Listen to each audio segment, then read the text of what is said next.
Yu-Gi-Oh! An incredibly complex card game with tens of thousands of cards. However, what if each set was separated from the rest of the massive card pool and your choices when building a deck were extremely limited? In this series, in order to learn Yu-Gi-Oh! From the ground up, I will be embarking on an adventure through the history of the card game with Jeexx. In each episode, we will have access to all the cards in a select product, and using only the cards in that product, both of us will build a deck before playing a best of 3 match to determine the winner of the episode. We will move in a chronological order in the series, and with each new episode we will forget the cards of the past in order to experience something brand new. We hope you enjoyed this adventure through Yu-Gi-Oh! And its evolution with us. Welcome to the historic Yu-Gi-Oh! Learning journey. Invasion Vengeance was released in November of 2016 and included support for a plethora of already existing archetypes, while also introducing 3 new ones to the OCG and TCG, those being Chemic Critter, Krishan, and Predaplant.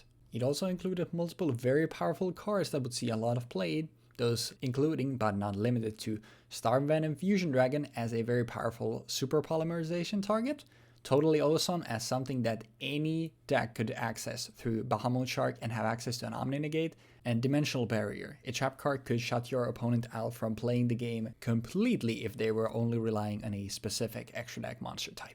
And guys and gals, welcome back to Historic Yu-Gi-Oh! Learning Journey, and we are back with another deck for Invasion Vengeance this time. Sorry if for a while when I talk about the series name, it's going to get a little wonky because we obviously have a few of these going on right now, so I'm still struggling to sometimes saying the wrong things. But Invasion Vengeance up this time, and we are playing Red Eyes with a side of a lot of paleo stuff.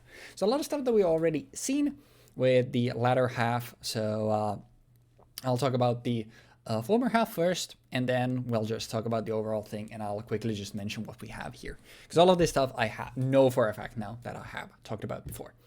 So from the new set, we have a clean 26-26 split, by the way. From the new set, we have Meteor Dragon Red Eyes Impact, a level 6 Gemini monster, so has the Gemini text. And after you normal summon it to become an effect monster, it protects your other Red Eye monsters on the field from being destroyed by a field battle or card effects. Very good, and it's a level 6 Dragon monster, which is the more relevant part that we'll talk about a little later. Then we have Red Eyes Insight. Send a Red Eyes monster from your hand or deck to the graveyard to add a Red Eyes spell trap from your deck to your hand, and you can only activate 1 per turn, and you can't add another Red Eyes Insight with this effect. Just get stuff from your deck directly to the grave, which is obviously really good, getting to Foolish something while also getting something like a Red Eyes Fusion or Spirit into your hand from your deck. Obviously very good. Catalyst Field, honestly probably one of the best cards that we got from this, because it's overall I feels like a lot less powerful set. So this one is going to put in a lot of work, I'm sure. A Field Spell, where each turn 1 level 5 or higher Gemini monster you normal summon can be summoned without tributing, which already is obviously really good, because that means we can summon stuff like Red Eyes Impact, Black Flare, Dragon, and Archfiend of Lightning. Just clean summon it without needing any tribute. And then during your main phase, you can normal summon 1 Gemini monster in addition to a normal summoner set. You can only get this effect once per turn, which basically just means you can normal summon a Red Eyes Impact for free, and then you can immediately additional normal summon it thanks to Catalyst Field to also give it this effect. It's really good. And then also once per turn, you can target a card your opponent controls, banish a Gemini monster you control that is treated as an effect monster, and it has gained this effect until your opponent's end phase, and if you do, destroy that card. This needs to be on your turn though, so you're basically like either using it as for its body, or you're using it to banish, destroy something. But you do get it back in your opponent's end phase, which obviously means that it's relatively safe. So just a bunch of good effects in Catalyst Sphere. We're maxing out on that and maxing out on Terraforming as a result. Triple MST, there's a lot of paleos here, as well as Dimensional Barrier, as we'll talk about shortly, so that's why. Put up a cohesiveness, banish monster, 3 banished monsters shuffled in the deck and draw 1. You can only activate 1. It's not great. It's here to give us access to Pot of Greed, obviously. And then for the new Paleo stuff, we have Dynamiscus. All of the Paleo stuff, I think I explained it last time already when we had Paleos, but all of these have the same effect, where when they are in your graveyard, once per chain, when a trap card is activated, you can special summon these as level 2 Aquas that have 1200 attack and 0 defense, and are unaffected by monster effects and get banished when they leave the field. All the Peleos share this effect. But the actual trap effect of Dynamiscus is target a face-up card in the field, discard one card, and if you do, banish it. Probably the best out of the Peleos. We are also running a single Leoncolia, which targets a banished card and returns it to the graveyard. And then 3 Morella, where you get to Foolish a trap from your deck to the graveyard. Foolish into a graveyard. Where else would you Foolish them? But yeah, you get the Foolish a trap from your deck. So basically, this just fuels then your Paleo stuff. And then we have a Dimensional Barrier at 3 copies, where it's a trap where you declare 1 monster card type, every Ritual, Fusion, Synchro, Xyz, or Pendulum. And for the rest of this turn, neither play against special summon monsters that declare type, and all of their monsters. All of the effects of the monsters of these type get negated. You can only activate 1 per turn. An incredibly oppressive trap card that is still like extremely good to this day. So this is basically just here, like if Jeexx is only playing, let's say, like Paleos for something like the Xyz stuff, obviously, then we can just declare that. If he's on a Synchro archetype, like if you're maxing out and just playing a single extra deck variant, then this is obviously going to ruin your day. Then for the stuff that we've already seen, we have a triple Black Flare Dragon, because it's also like good. It has a good effect. It's a red-ass Black Dragon that has a good effect on the field as well. A single Archfiend of Lightning to be able to summon a Black Skull Dragon. A single Darkness Metal as well. A second copy in the side deck as well, because it just gets us stuff, special summons of our dragons. 2 Black Metal Dragon to be able to search any of our red-ass cards. Third one in the side as well. Double Black Stone of Legend, where it gets us a red-ass monster directly from our deck, as well as gets us to reshuffle stuff from our grave back into the deck if need be. A third copy of that as well in the side deck. 3 copies of red-ass Black Dragon, because we need it for basically everything. Triple Red-Eyes Fusion to be able to summon out stuff like Mater, Black Comet Dragon, and Black Skull Dragon using materials directly from our deck, which is really good, but we only can summon that monster on the turn. But still, for a lower power set like this, it's still really good. 2 cards of the Red Stone, third one in the side as well for this one. Send a level 7 specifically Red-Eyes monster from your hand to the graveyard to draw 2, and then you can send a level 7 Red-Eyes monster from your deck to the graveyard. So we can send stuff like Red-Eyes Black Dragon or Flare to draw 2, and then we get to also Foolish another Red-Eyes Black Dragon from our deck, which is really good. Triple Pot of Greed, no explanation needed there. Triple Red-Eyes Spirit, which is a trap form of a Monster Reborn for Red-Eyes monsters, so very good there. And finally, 3 more Paleozoics with Oleonids. Sorry, I butchered that name, I'm pretty sure. But it simply targets a spell trap on the field and destroys it. So just a trap version of a NST. But that just gives us more Paleos, because like I think like for game 2 I'm probably setting out of some of the Paleos. But for game 1, like we have a bunch of them, and most of our extra deck is also dedicated to those. Before we talk about the extra deck though, let's talk about the side. A bunch of extra copies of that stuff, like a second Archfiend of Lightning, all the stuff that we've already talked about. Second copy of Black Skull Dragon as well, which we'll talk about later. But in addition to those, we also have a single return of the Red Eyes and Continuous Shep. We've seen this before. Basically, it gives you 2 different reborns from the grave, which is very, very good. Then we have 2 Paleozoic Pikaia. Discard a Paleozoic card and draw 2. If I want to go all in on the Paleos, then I will side into this, but more likely I feel like I'm going to be siding out of some of the worst Paleos and putting more generic stuff and more Red-Eye stuff in. And then Paleozoic Canadia, which is a Book of Moon as a trap card. And finally, we have triple Dimensional Operation. Simply, when your opponent monster declares an attack, you target the attacking monster and banish it. Very good. Then for the extra deck, we first have the Paleozoic stuff. We have triple Opabinia. Takes 2 level 2s, is unaffected by other monsters' effects, 2400 defense, and lets you activate Paleozoic trap cards from your hand. And then if this card has a trap card as an Xyz material, which is how we're always making it, you can use a material from this card to add a Paleozoic trap card from your deck to your hand, which is really good. It's simple, it's just a big wall that lets us use our traps from our hand, so they're protected by stuff like MST, which is really good, and also gets us more of them.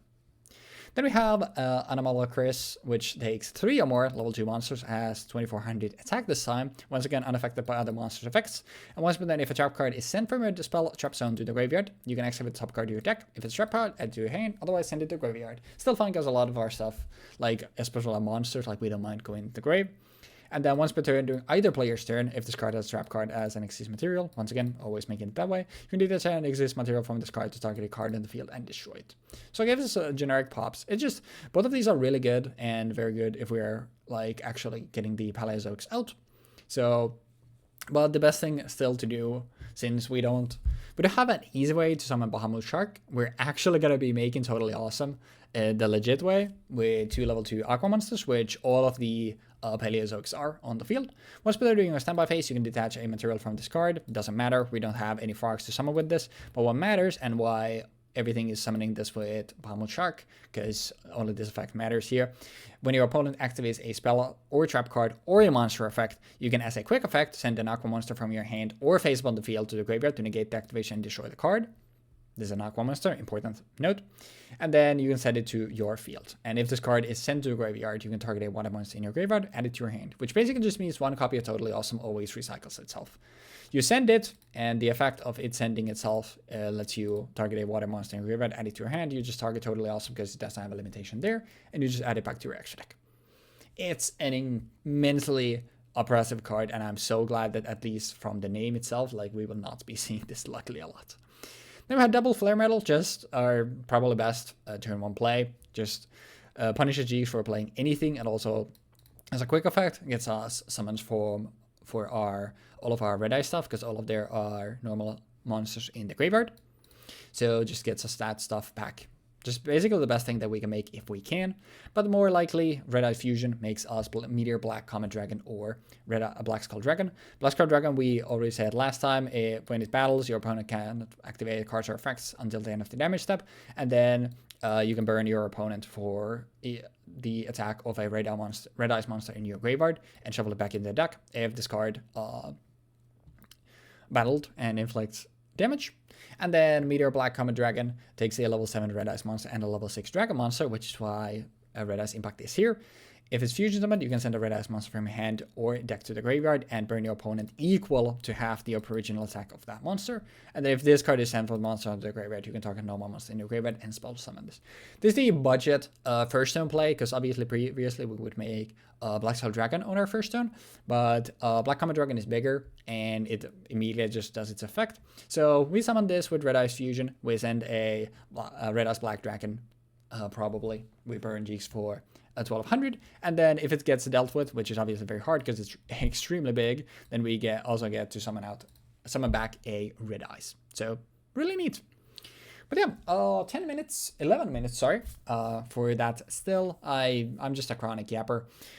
But like I said, like we basically have 2 modes here where we can like take away some of the Red Eye stuff and go all in on the Paleozoic stuff, or we can take away like probably stuff like Leoncolia, probably Morella as well. Like Dynamiscus is the best one that we might keep in, and then maybe a copy of Oleandis. But most of the stuff other than Dynamiscus, like leaving for something like the Prison and more of the Red Eye stuff, I think is the more likely route that we're gonna take. But regardless, excited to be playing some more Red Eyes once again. So hopefully you enjoyed the deck breakdown, enjoy Jeexx as well, and I will see you after in the dueling zone. Okay, so we're playing Invasion of Vengeance, or Invasion Vengeance, like a movie title where the name is The Invasion and the subtitle is Vengeance.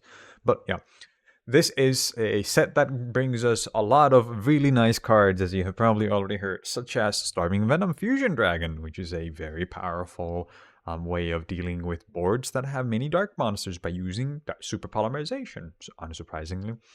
There's another card in this called Totally Awesome, which I'm also sure you've already heard of, and you've probably even seen around, and even seen people argue that that card should be banned in the year 2025. I think that speaks volumes for how powerful this set might be, right? It sounds like really strong, but then you look at the set at like a little closer level and you realize that it's like one of those sets that has a bunch of really powerful one-of cards, like stuff like Starving Venom, Dimensional Barrier, and then Totally Awesome.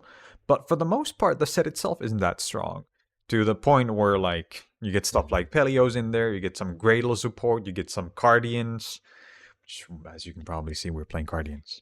So Cardians are a deck based around I'm pretty sure it's called Hanafuda cards. I'm not 100% sure right now. For some reason, I was thinking Koi Koi because in Summer Wars they call they say Koi Koi at one point a lot, and in my head I always associate the words Koi Koi with the game itself, which like obviously is it's a move or hand in Hanafuda, but makes me think like they're Koi Koi cards, not Hanafuda cards. But yeah, that's beside the point.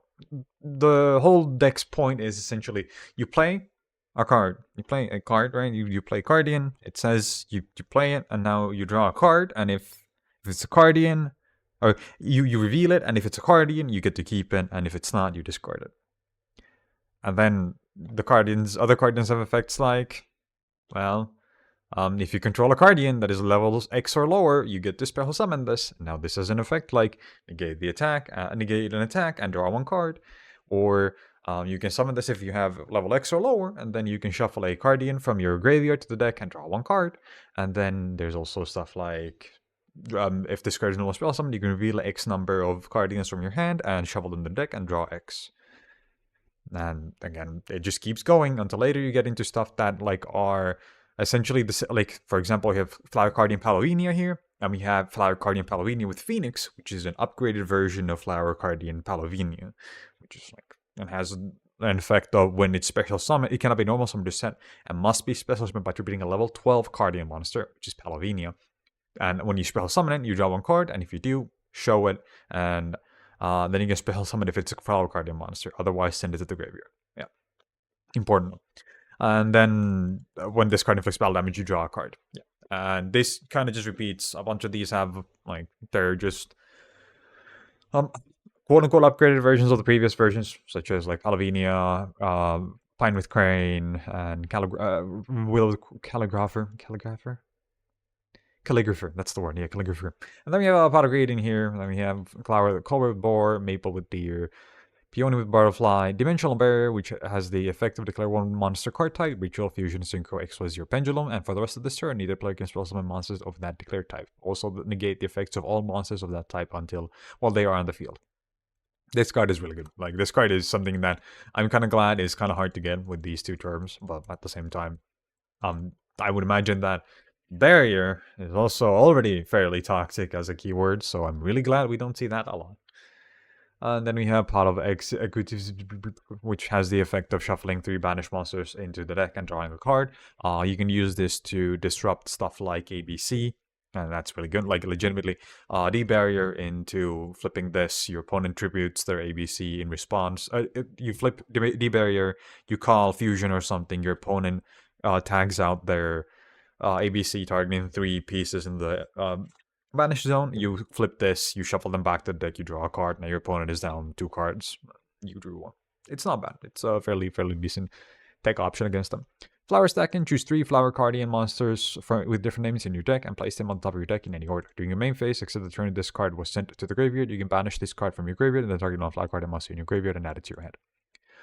Fraud Freeze. Once per turn, when your opponent spell summons a monster from the hand, except the damage step, you can return to the hand all monsters your opponent controls that were spell summoned from the hand. If neither player controls a Flower Cardian Synchro monster, send this card to the graveyard. Super Koi Koi.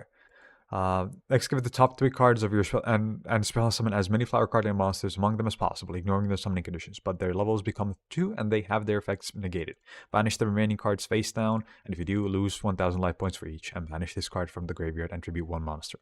You can banish this card from your graveyard and tribute 1 monster, spell summon 1 Flower Cardian monster from your hand, ignoring summoning conditions. This card is like the card that really makes this deck alongside Flower Gathering, which I do not have any copies of in my deck because I deemed it more important to be playing like as many monsters as possible. Pot of Desires is in here in case I want to just go ham and just grief myself. MST, more copies of each of the monsters. Flower Gathering, spell summon 4, level 4, spell summon 4 Flower Cardian monsters with 100 attack and different names from your deck in attack position. So for example, Cardian Pine, which is not it's a regular version of a Cardian card, it's not upgraded. And Palavinia, Willow, Zebra Grass, and so on and so forth. They're all level 100, and they all have different names, obviously.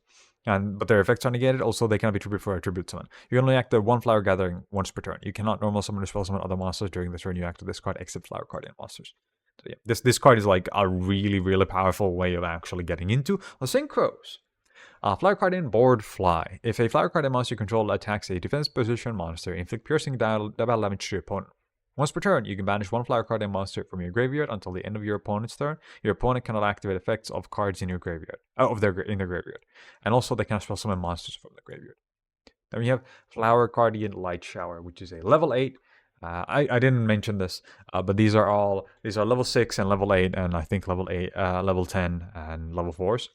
Important note: these things, one of these has a effect. I think it's both tuners that says you can control you when you use this card for a synchro summon. You can treat all cards, all other Flower Guardian cards in that synchro summon as level 2 cards, or all cards in that synchro summon as level 2 cards. But yeah. Flower Card in Light Shower. Your opponent cannot target Flower Card and monster you control with effects, and also those monsters cannot be destroyed by card effects. During your opponent's draw phase, if they draw a card for their normal draw, inflict 1,500 damage to your opponent. And then once per turn, during your opponent's end phase, you can you can choose one of these. Skip the next draw phase, or skip your next draw phase, sorry, or negate this card's other effects until the opponent's next standby phase. This card sucks. Like, the protection effect is really good, but then it's like, well, do you want to grieve yourself? Do you want to, like, suck? Do you want to not have anything to do for, like, a turn? Enjoy. But yeah, I am not that big of a fan of Flower Guardians as an archetype in terms of power level, but I really like the aesthetic of them, and I think they are really, really, like, fun jank deck that you can toy around with. They don't have much payoff, but later on they get some stuff that make them a lot better to play and a lot more fun to play. But yeah. Good luck with the games. Ladies and lads, welcome back to History Yu-Gi-Oh! Learning Journey, this time with Invasion Vengeance. Or was it? It is Invasion Vengeance. Invasion Vengeance, yeah. Yeah, I was going to say, like, is it Invasion Vengeance or Invasion of Vengeance? I can't remember. But it's like Invasion and the subtitle is Vengeance. Yes. Which is really weird. One of the Invasion sets this time, the sub-theme being Vengeance, but I'm very excited to be playing this incredibly powerful 52 card pile that I have brought today. How excited are you? I'm so excited. You could even say that I'm super koi. What the fuck? Flower I will Cardian. be banishing 3 Flower Cardians. So I built 3 to 4 decks, technically 3 complete ones and a 4th incomplete one, of which one I was afraid just moments ago, or it was brought to my attention that there was a possibility of us having a mirror match, and if it was that mirror match, it would be the worst thing ever. Arguably worse than Venom. Worse than Venom, because unlike Venom, nothing would happen. So I decided that I'm going to be playing Flower Guardians. 2D barriers. 2D barriers. These go to the graveyard, right? Banish your many cards face down. Face down. I get the special summon, the Flower Cardian Peony with a Butterfly as a level 2 Cardian. And I lose 1,000 life points. Wait. For the other two. Other two, yeah. Yeah, so the D barriers get banished face down and you lose 2k. Correct. I don't understand why they get banished face down. That's like the weirdest fucking cost I can think of, but you know. Maybe that's just me. Now I shall... That's so fucking annoying. What the fuck do you mean? Okay. I'm gonna special summon. Also, before we get really into the episode, this is the only time I'm gonna say it, but by the time you're seeing this, the first Pokemon episode is live. Go check it out if you care about Pokemon. I won't talk about it otherwise, because at this point I have 10 billion series on different things. If you're interested, you're gonna probably see them, but I wanted to mention it once because I think the first episode was actually pretty cool, and very excited for that. So if you're interested in Pokemon, go check it out. Not TCG, regular Pokemon. Regular ass Pokemon, yeah. Then I would like to special summon from my hand this is a level 2. Nothing else. I summon out a Flower Cardian Pauloenia. And then I would like to level 12 with 100 is pretty funny. Yeah, I would like to tribute my Flower Cardian Peony with a Butterfly. Okay. To this is gonna be defense, by the way, just. Yep. Then I would like to tribute that to special summon a Flower Cardian Clower with Boar, which has the effect of when I summon it, I can draw one card and reveal it. Then if it is a Flower Cardian, I get to keep it, but if it is not, I discard it. And if it's a Flower Cardian, I could pop a card from you as well, but you don't have any cards. So I banish one, and it is a Flower Cardian, so I get to keep this thing. Zebra grass with the moon. All these like painting stuff, I guess. They're Koi cards. I don't know what that means. It's a Japanese card game that I do not know how to explain. Okay, I mean that's enough as an explanation for me. We don't need to go in that rabbit hole. Then I would like to tribute my Flower Cardian Pallowinia for a Flower Cardian Zebra Grass with Moon. Mm-hmm. Oh wait, this is not level 8. My bad. Oh yeah, it's specifically needs to be level 8. Yeah, because the other ones are, some of them are like you can tribute any of these, except for this one, and then you can. For some of them, it's like you have to specifically tribute this one, and I do not know what the difference is or why that is a thing. Mm-hmm. But yeah, then I would like to actually tribute this thing for another Peony with Butterfly, which is summonable by tributing any one of them, and then I draw a card, and if it is a Flower Cardian, I get to look at the top 3 of your deck and place them at the top or bottom of your deck. Mm-hmm. Okay, I would like to banish one, and it is a Flower Cardian, so I get to keep this in my hand. So you and I get look at, so if I banish these... Actually... I don't think it's possible. It's not possible. Okay, I will not look what I'm putting here. I will... Actually, no, if I mill... Whatever, I will mill 3. Okay, it is impossible for me to not see these, I'm sorry. Yeah. But, yeah. I'm gonna put... all on the top or bottom. I'll put all of them on the bottom of your deck. Okay. In any order. What order would you like to go? I would like MST top, like highest from the bottom, and then terraforming, and then pot of green. Not that's top of a deck. So bottom of the deck, and then bottom, and then bottom. Yeah, there we go. Yeah, I don't think that there is literally a way for us to do this where I don't see them. Then I would like to special summon a Flower Cardian Pallowinia again. Mm-hmm. And now I would like to use the effect of Cardian Peony with Butterfly to make all of these level 2s for a Synchro Summon. And I will summon out Flower Cardian Boardfly. Mm-hmm. Yeah. And then I would like to banish from my graveyard a Flower Cardian card. I will be banishing my Peony with Butterfly to make it so you cannot activate effects. You cannot activate effects of cards in the graveyard, and you cannot special summon monsters from the graveyard. Mm-hmm. And now I will set one card, and I pass. All right. Draw a standby main. So graveyard stuff is off limits. Alrighty. Correct. Essentially Necro Valley you, but with a lot of extra stuff.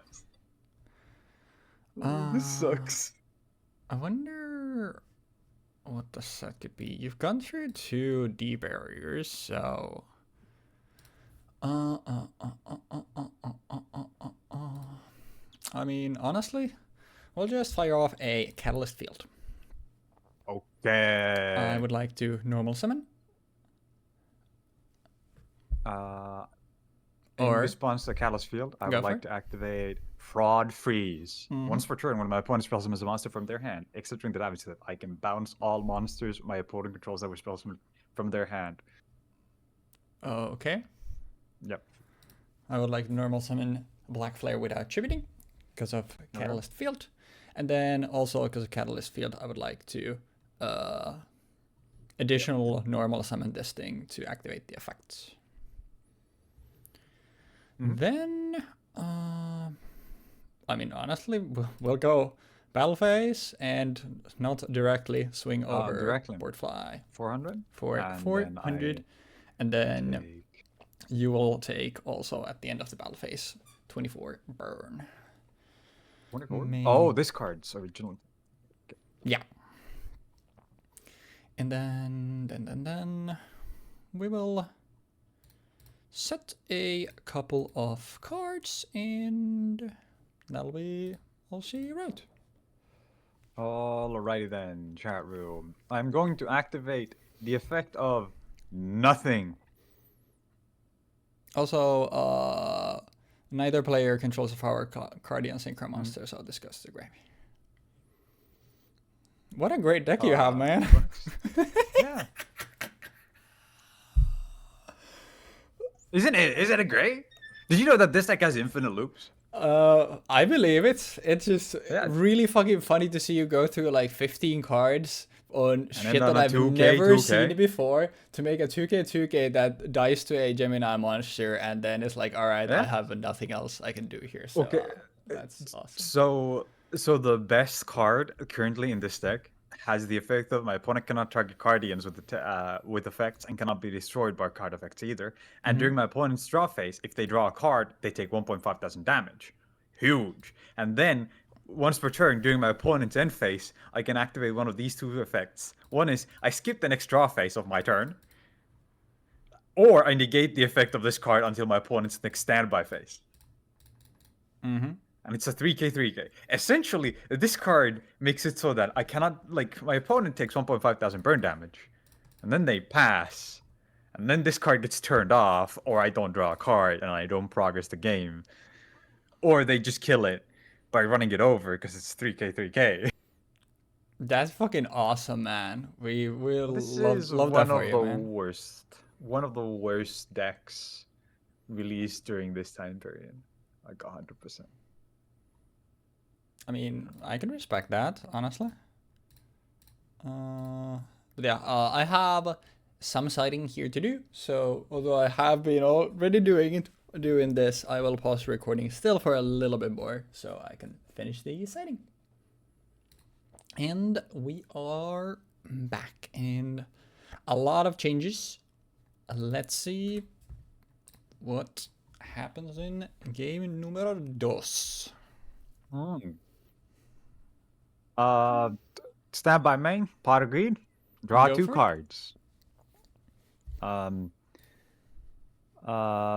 Set 2 pass. Sweet. This deck has 1 normal summon, by the way. A That's single cool. normal summon.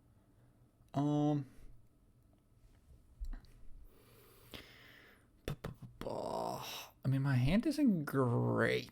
I will not lie. That's not really what I want to do. But, I mean, fuck it. Catalyst field.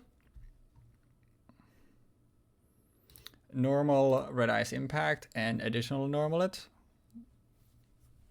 Doesn't really do anything, but poke you for 18. Main 2, I will set 1, 2, and 3, and I will pass on that. An 1800 beater and a dream.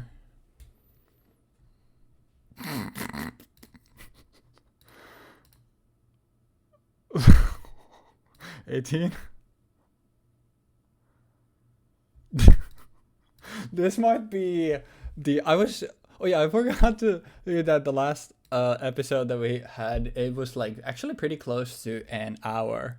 I was like, that might be our shortest episode in a long while. We might be on pace to. Is that it? Oh. Oh yeah.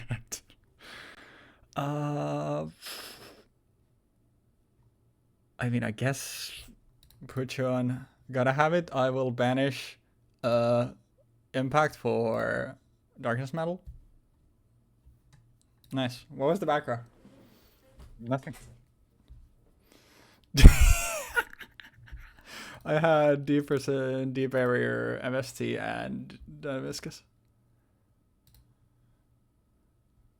This was a great episode. You remember when I said like I'll have to probably take a pause in the first sighting, and then I'll go buy the ticket, and then we can resume after. And we ended up just doing the whole set before. Or mill your deck. I want to see what kind of garbage there is actually here. Also, tell the good people, like, what does this deck actually do? Or what is it supposed to do? It makes this guy. I cannot summon him because... Yeah, it's because mill is happening. God, this website is so shit. There we go. It makes this guy. If I get around, yeah, this is the one you talked about. Can be just literally what it just explained. Yeah, but I mean, I wasn't. Actually, no. Was I? I'm not sure if I was recording then. Yeah, that was the draw card. Yeah. Okay. Yeah, that's it. Okay. That is all this deck does. There's nothing else this deck can do. So you're playing a bad towers. Essential. It's not even a towers. It tries to be a towers. It doesn't protect itself, but it's basically like protect a fort, I guess, is a better way to protect the sand castle. That's the deck you're playing. So you summon it, and it's like, well, you can't target my cards with card effects, and you cannot destroy them by card effects. Okay, that's cool. Yeah, sure, whatever. And then next turn, do you want to not play the game, or do you want to turn off this subpar effect that burns your opponent for 1.5 thousand? That is the only thing that makes this card a relevant threat at this point. The actual like relevance of this card is if you get 3 of them, then you can kill your opponent in 2 turns, and then you skip your draw phase. That's fucking swag. Yeah. Oh yeah, let me. This deck has nothing at this point. There's a few cards in here like Flower Gathering and Flower Stacking and Super Koi Koi that are good. I didn't bother citing in the Flower Gatherings, even though I should have for game 2, because I already had decided that I do not give enough of a fuck to make this last 4 or 3 games, if even that. Fair enough. And honestly, the unlimited potential of Red Eyes would have been too much, regardless. Exactly. So Flower Stacking is a card that says you get to spell summon out 4 Flower Guardian cards with different names from your deck with all of 100 attack, and I'm pretty sure they're all the ones that can be special summoned. Yeah, pretty sure they're those ones. And then you obviously negate all their effects if I'm not misremembering. And then you get to do stuff it does. I think one of them even is a tuner, and then you just immediately make the Light Shower guy. So that's essentially like the best card in the entire deck. But that's like saying that it's a shit Sunday, you know? It's a shit Sunday, and this is cherry on top. Have fun, buddy. That sounds awesome. So basically, I played a deck that we've already seen a couple of times with Paleos in there, and you played cringe. So honestly, nothing of value was lost here. So my other deck was pure Paleo. Mm-hmm. And then you had 2 other ones? One of them is a secret, and the other one is a secret. Oh, something that we're probably going to see in the future then? Most definitely. I see. Yeah, it's a fucking menace. I see. Weaknesses. While this deck has immense draw power and flows well with the average first hand, it has a number of flaws. If the player doesn't draw Super Koi Koi, Flower Gathering, Flower Guardian Pine, Flower Guardian Cherry Blossom, Flower Guardian Cherry Blossom with Curtain, they cannot summon any other Flower Guardian monsters. I mean, honestly, if you said, like, if they don't draw and you list 12 cards in a set where we also have access to pot, then I think it's not that bad then. Yeah. I mean, I don't know. I think this archetype is really cool conceptually. Like, it's based off of an ancient ass Japanese card game. Like, Japanese card games are essentially based off of Koi Koi in some shape or form. Obviously, the modern trading card games are more influenced by Magic the Gathering, specifically because the fact that Magic the Gathering was the thing that like spurred all of these into existence. Yu-Gi-Oh! Is essentially a Magic the Gathering ripoff, being even called, I think, it's Duel Monsters later on, but before that, it's like Wizard's Consumption. It's not not Wizard Souls. Wizard Souls is a different thing. I mean, these days, like, I wouldn't call it a that because it has basically nothing to do with magic. But initially, obviously, it started off as just a Magic the Gathering. The original name is literally Magic and Wizards. Mm-hmm. So like Yu-Gi-Oh originates as a Magic knockoff essentially, and that's what I would say is true for every single other trading card game that comes out. But like the koi aspects, like stacking cards and whatnot. I need to take this call. All right, I'm back. Sorry. I fucking hate having to. Also, I just now realized that my camera is frozen. That's awesome. I hate having to like potentially receive a phone call that actually is relevant, because that means that every single call that my phone doesn't tell me, hey, this shit's a spam call, is like, oh, this might be it. And then it's like, hey, we're doing a survey on fuck all that I do not give a shit about. Pain. But yeah, sorry I interrupted you. You were saying? I was in the middle of a thought of simply how a lot of like Japanese card games take like aspects of like stacking cards, for example. Like you stack Digimon cards, right? You stack them on top of each other, and they essentially gain inherit things from each like the card each card in the stack. From my understanding, Koi is a game where you build your board rather than a hand. But the way that you play, like it's Hanafuda specific. Hanafuda is the name of the game actually, and Koi is a specific hand in it that you can play. I see. But it's like it's a strange game from what I've understood. Like it's not exactly impenetrable the same way that Mahjong is to a Westerner, or well, Shogi is also not that impenetrable. But I've never got around to actually playing it.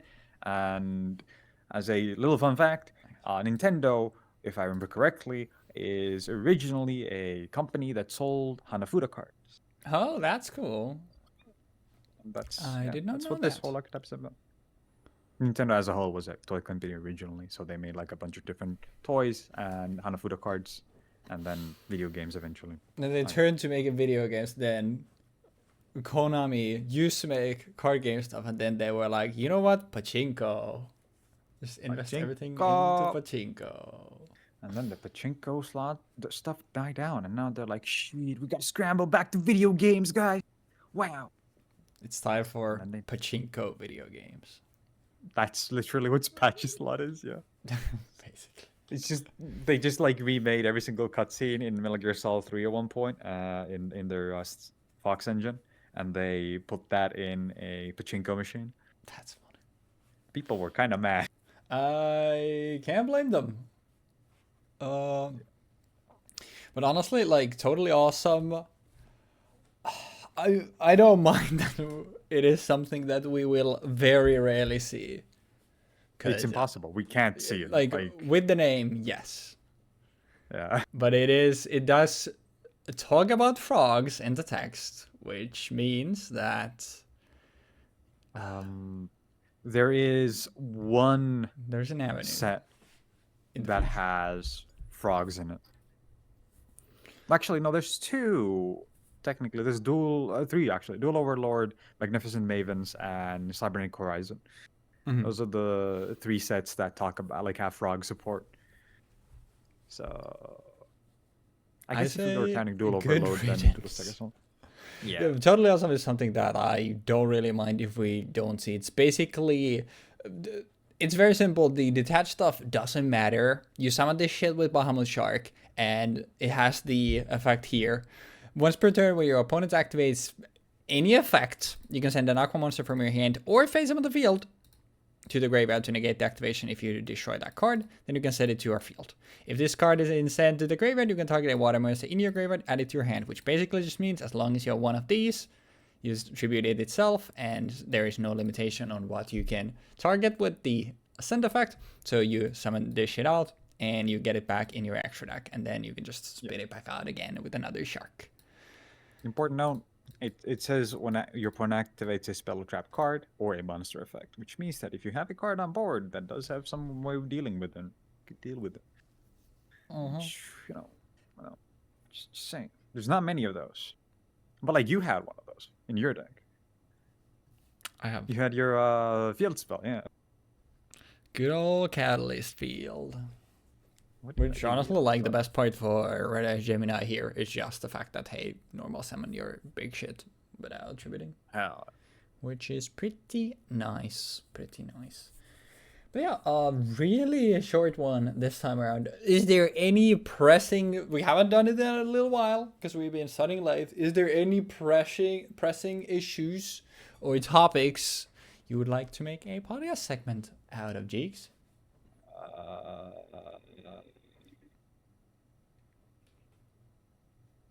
No, not really. I can't think of anything that comes to mind. At least nothing like.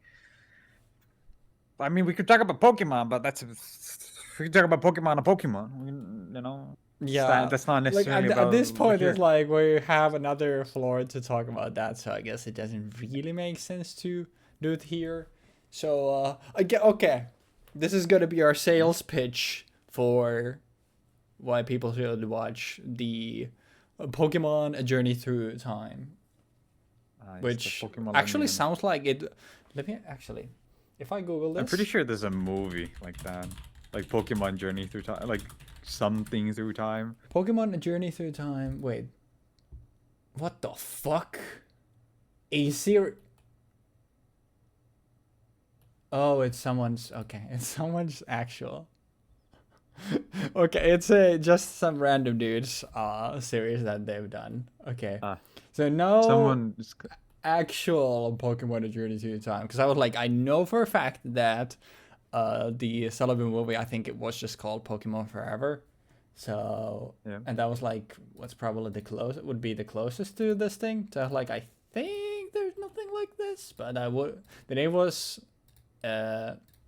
such I wouldn't have been surprised if it existed, but it doesn't. So hey, we got that. I was gonna say like we can trademark that, but no trademarking here, Nintendo. Don't come on my ass.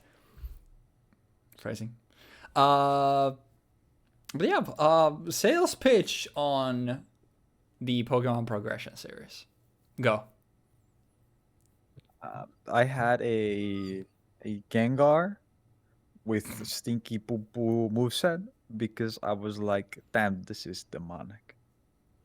And then I went with it. That's the sales pitch. Nice. That's what the shit is. And to find out how this all went down, you should check out the episode. Yeah. Yeah.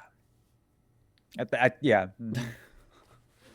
also there's not much really to sell there. Like I'm very inexperienced with playing Pokemon in any kind of like PvP. Unless it's random battles. Unless it's random battles, then I'm see. So the difference between random battles and like actually concocting the team is that when I'm playing random battles, I don't need to be thinking about what I'm gonna put on the Pokemon and how it's gonna work. The Pokemon has 4 moves that were randomly selected that work in some way, and I'm gonna click them. I'm pretty sure how it makes the moves that it just looks at like popular movesets and gives you those, because all the movesets at least like that I saw you have, like they were very good and very coherent. So I'm pretty sure it just picks the most popular moveset and gives that to the Pokemon. That makes sense, actually. I'm not too surprised at this point then. Because like the Scizor set was really strong, like knockoff, sword stance, bullet punch, and I don't even remember the last one was. I think it was CC, which is kind of actually. Oh yeah, because I definitely would run in that spot either a Roost or U-turn, but that's just me. I was thinking U-turn earlier as well. Like U-turn allowed you to just fuck off when your opponent plays something that is a little too bulky for you, a little moves too are very good. Yeah. Like the pivot moves were the only reason why I won against Claudia, for example, during yesterday's stream. The fucking Volt Switch doing 43% or some shit, and then just one-shotting. Pikachu, the hero. But yeah, I'm very excited for that. I'm just having fun, like basically playing this. I mean, I was gonna say like playing the stuff that I go when I was younger, but I guess like Digimon isn't basically in that ballpark. But that's still something that I very much enjoyed past and just kind of randomly like fell out of, and now have the opportunity to rediscover in its purest form, kind of how we're doing with also Yu-Gi-Oh! And Pokemon, which obviously is a lot more akin to my childhood, which is really awesome. It is. I will say three series going on is a little much at times, but luckily I'm not like doing any like super over edits on any stuff like that, so it's still pretty much okay for the most part. It's time to hire an editor and then just have both of us record both of our POVs and then give the editor the work, and then the editor will be super mad because we keep doing dumb shit. It's gonna be awful. Hell yeah.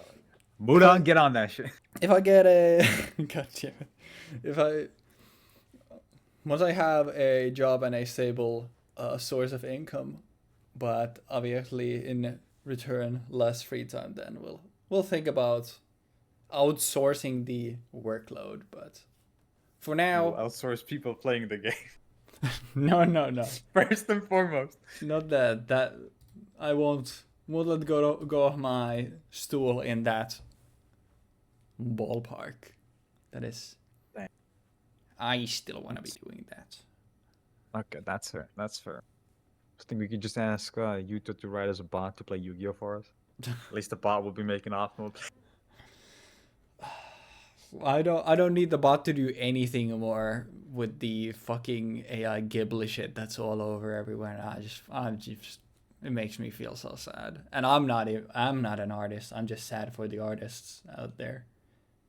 I don't need the AI to do any more of a human's work. I think I'm good on that front. Yeah. Man. Yeah. Support artists. I've done like 3 thumbs up now to the camera, but my camera isn't working. Do another one. Just edit it in. just drag the PNG of me putting a thumbs up on there. Just like pause the video, splice in an OBS recording of you dragging in a thumbs up PNG, and then just repeat the same clip like 3 to 4 times.